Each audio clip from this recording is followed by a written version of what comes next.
पर निरहुआ अब भी दावा कर रहे हैं कि वो जीतेंगे। अगर वो जीतेंगे और भाजपा जीतेगी तो तानाशाही के रास्ते पे तो जाएंगे। निरहुआ की दावा अगर आप मानते हो, मैं आपसे पूछ रहा हूँ, आप मानते हो क्या? जमीन अगर मानते हो तो बच्चे ना करना, क्योंकि उन्होंने यही कहा है कि बेरोजगारी दूर करने का फार्मूला जो निरहुआ ने दिया है ठीक है। कि बच्चे ना करो तो बेरोजगारी दूर हो जाएगी। इस वक्त हम लोग आजमगढ़ में हैं। हमारे साथ धर्मेंद्र यादव जी हैं। आज से 24 घंटे बाद आजमगढ़ में आधा मतदान खत्म हो चुका होगा, आधा दिन खत्म हो चुका होगा मतदान का। धर्मेंद्र जी, क्या लग रहा है, क्या तैयारी है? सबसे पहला सवाल यही है कि आप पिछले दो चुनाव में, दोनों चुनाव जब आप हारे तो ये कहा गया कि धांधली हुई, खास करके बदायूं में चाचा जी ने, आपके अखिलेश यादव जी ने, आदित्य जी ने, सबने मंच से कहा कि वहाँ स्ट्रांग रूम में तोता घुसा था।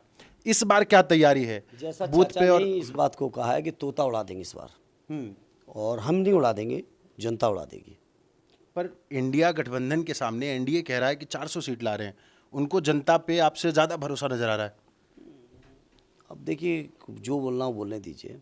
4 तारीख को आपसे और हम बात करेंगे। 4 तारीख को क्या नतीजे आने वाले हैं? 100% इंडिया गठबंधन की सरकार होगी। यूपी में कितनी सीटें आ रही? 80 की 80। किस बात पर, किस मुद्दे पर आ रही? पीडीए के फार्मूले पर। बीजेपी से ने जो निराश किया है नौजवानों को, किसानों को, बुनकरों को, व्यापारियों को, महिलाओं को, गरीबों को, मजदूरों को, कोई वर्ग बचा नहीं है। जो लोगों ने एकदम बीजेपी को ब्लाइंडली वोट दिया था, एक तरफा वोट दिया था, उन इलाकों में बीजेपी के लोग अब स्टैंड नहीं कर रहे हैं। और आप गए होंगे मैदान में तो आपने महसूस किया होगा। हमने ज़मीन पे एक चीज़ देखी कि जो 1585 की लड़ाई थी, जो धर्मेंद्र जी बहुत पहले से कहा जाता है कि उसकी बात करते रहे हैं, जिस पर आजकल पीडीएफ फार्मूला बना है, क्या ये 1585 के फार्मूले पर दलित आ रहा है? दलित वोट आपके साथ आ रहा है? दलित समुदाय के लोगों को चिंता है और उनका एक इमोशनल कनेक्ट भी है। हालांकि देश के हर व्यक्ति का होना चाहिए, है भी बहुत हद तक, लेकिन दलित समाज के लोग और ज़्यादा कंसर्न हैं देश के कॉन्स्टिट्यूशन को लेकर, बाबा साहब के सपनों को लेकर, और वो किसी भी कीमत पे बाबा साहब के सपनों को टूटने नहीं देंगे। पर भाजपा कह रही है कि हम बाबा साहब को ज़्यादा सम्मान देते हैं। वो कहते हैं कि संविधान हम ख़त्म नहीं करना चाहते हैं। विपक्ष झूठा आरोप लगा रहा है। उनके ही नेताओं के बयान सुनिए। और क्या प्रधानमंत्री जी ने कहा कि ऐसे फैसले होंगे जो हज़ारों साल याद किए जाएंगे। क्या फैसला होगा? आखिर लोकतंत्र में जानने का हक है ना जनता को, और स्पेशली चुनाव में। अच्छा, हज़ारों सालों से क्या, वो हज़ारों साल वाली गुलामी से मतलब था क्या जो पीछे थी? 100% तानाशाही के रास्ते पे देश को ले जाना चाहते हैं, लेकिन जनता समय से पहले समझ गई है। इसे जनता इतना हक और अधिकार नहीं देगी बीजेपी को कि वो तानाशाही के रास्ते पे देश को ले जा पाए।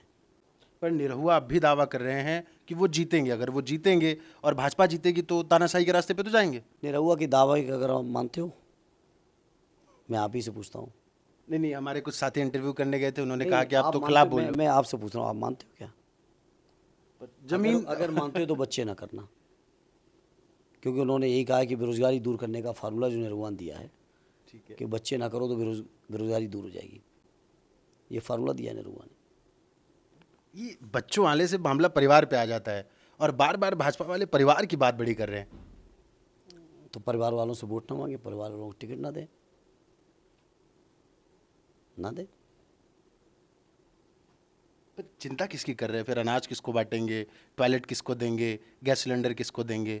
सिलेंडर वैसे भी कोई नहीं अब ले पा रहा है, 1200 का सिलेंडर हो गया है। पर वोट तो वो उसी के नाम पे मांग रहे हैं। मांग लिया, मैंने कहा काट की हांडी चढ़ गई। 10 साल लोगों ने विश्वास किया उनकी बात का। हमारे देश के लोगों का स्वभाव है, लोग विश्वास कर लेते हैं, क्योंकि स्वयं में इनोसेंट हैं, स्वयं में इमोशनल है, तो दूसरे भी की बात को मान जाते हैं। और मोदी जी आए थे प्रधानमंत्री पद के दावेदार बन के, लोगों ने मान ली उनकी बात।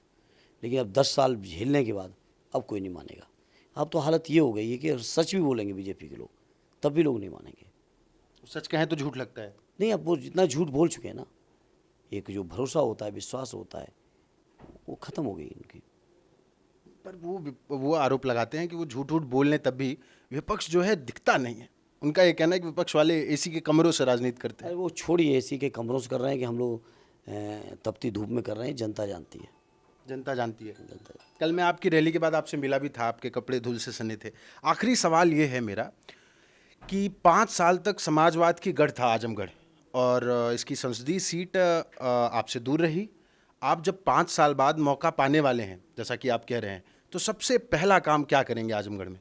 मैं सबसे पहले जो सदे नेताजी और आदरणीय अखिलेश यादव जी के बनाए हुए रास्ते हैं आज मुल्क की तरक्की विकास के, मैं उस रास्ते पे चलूँगा। जो काम बीजेपी के लोगों ने रुकवा दिए हैं, जो काम अधूरे हैं, उन कामों को सबसे पहले पूरा करूँगा। और हमारा एकदम रोड मैप तैयार है, हमें नया मैप बनाने की ज़रूरत नहीं, कि हमारे पास बना बनाया रास्ता है। और मैं सौभाग्यशाली हूँ कि कम से कम हमें इतना शानदार बना हुआ रास्ता मिला है। अच्छा, मोदी जी के वादों में और आपके वादों में अंतर क्या है? वादे तो दोनों लोग कर रहे हैं। हमने करके दिखाया। अच्छा, मोदी जी नहीं कर रहे हैं?